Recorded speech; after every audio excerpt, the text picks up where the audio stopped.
అండి కొంతమంది మనుషులు ఉంటారండి. వాళ్ళు ఎప్పుడు చూసినా ఏదో ఒక దానికి కుళ్ళిపోతూ ఉంటారండి.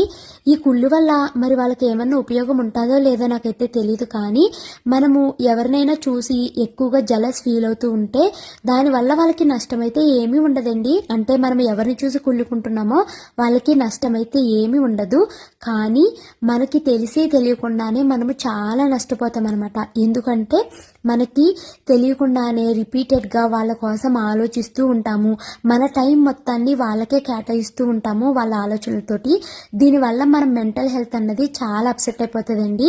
సో అందుకనే కోపం, ద్వేషం, పగ వీటికైతే దూరంగా ఉండాలి. అలాగే ఏదైనా ఒక విషయంలో వాదన వచ్చిందనుకోండి, వీలైనంత త్వరగా తప్పు మందైతే ఒప్పుకోవాలి అనేసి నేను అనుకుంటాను. ఇవన్నీ నేను ఆందోళన చెందకు ఆనందంగా జీవించన్న పుస్తకం చదివిన తర్వాత తెలుసుకున్నాను.